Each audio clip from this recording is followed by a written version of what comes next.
কোনো হাইকোর্টে 10 বছর অথবা তার বেশি 10 বছর অথবা তার বেশি কি থাকবে, অ্যাডভোকেট হয়ে থাকবে। এই দুটো হচ্ছে তার যোগ্যতা। অথবা আরেকটা 3 নম্বর, যদি প্রেসিডেন্টের কাছে এরকম কোনো ক্যান্ডিডেট থাকে যিনি প্রেসিডেন্ট মনে করছেন যে না এই জুরিস্টকে আমি সুপ্রিম কোর্টের চিফ জাস্টিস অফ ইন্ডিয়া বানাতে পারি, সেটাও অনলি মাত্র প্রেসিডেন্টেরই ক্ষমতা থাকে। অবশ্যই কনসালটেন্ট টিম থাকে, কলেজিয়াম থাকে, সেই কলেজিয়ামে যারা যারা সিনিয়র জাজ রয়েছে তাদের কনসেন্ট নিয়ে তবেই হবে। জিনিসটা এতটাই সহজ নয় যে প্রেসিডেন্ট তুলে এনে আজকে একজনকে বলে দিল যে না এ আজকের থেকে চিফ জাস্টিস অফ ইন্ডিয়া বলে বসিয়ে দিল চেয়ারে, দ্যাট ইজ নট।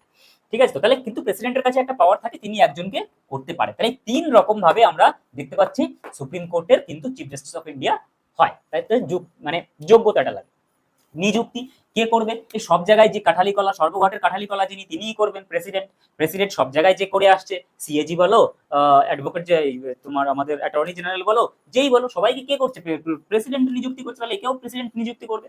ত্যাগপত্র কাকে দেবে, না ত্যাগপত্র দেবে হচ্ছে প্রেসিডেন্টকে ত্যাগপত্র দেবে। হ্যাঁ, এবার ত্যাগপত্র দেওয়ার পরে আরেকটা জিনিস চলে আসে, সেটা হচ্ছে সুপ্রিম কোর্টের চিফ জাস্টিস অফ ইন্ডিয়াকে কি কেউ সরাতে পারে না, কোনো রকম অপসারণ করানো যায় না?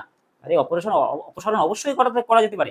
যদি প্রেসিডেন্টের উপরে আমরা মহাভিযোগ আনতে পারি, তাহলে সুপ্রিম কোর্টের জাজের উপরে কেন আনতে পারবো না? প্রেসিডেন্টের উপরে তখন কেউ নেই, কারণ আমরা জানি ফার্স্ট সিটিজেন অফ ইন্ডিয়াকে প্রেসিডেন্ট। তো প্রেসিডেন্টের উপরে যদি মহাভিযোগ আসতে পারে, ইমপিচমেন্ট যদি আসতে পারে, তাহলে সুপ্রিম কোর্টের জাজের উপরে না আসার কি আছে? আসবে। কারা করবে? পার্লামেন্ট।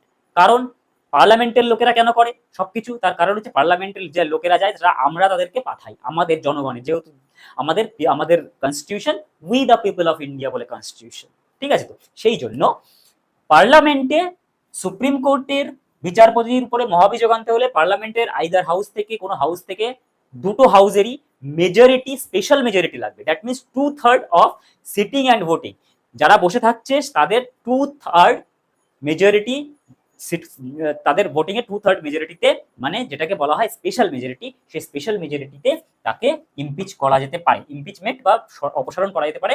অথবা তিনি ত্যাগপত্র, যদি কোনো কারণে ত্যাগপত্র দিতে চান, তিনি প্রেসিডেন্টকে তার ত্যাগপত্র দেবেন। তাহলে কোয়েশ্চেন কি? ত্যাগপত্র কাকে দেবেন? প্রেসিডেন্টকে। নিযুক্তি কে করবে? প্রেসিডেন্ট করবে। যোগ্যতা কি হবে? এত। আরেকটা জিনিস বলা হয়নি, সেটা হচ্ছে কত বছর তিনি বয়স, যেটা খুব বারবার ডব্লিউবিসিএস এর ফেভারিট কোশ্চেন। ডব্লিউবিসিএস আর আমাদের স্টেটের যত ইয়ে আছে, পরীক্ষা আছে, সে ডব্লিউপিএসআই হোক, যা কিছু, ফেভারিট কোশ্চেন হচ্ছে সুপ্রিম কোর্টের চিফ জাস্টিস অফ ইন্ডিয়ার বয়স, ম্যাক্সিমাম আপার লিমিট বয়স কত? 65 বছর।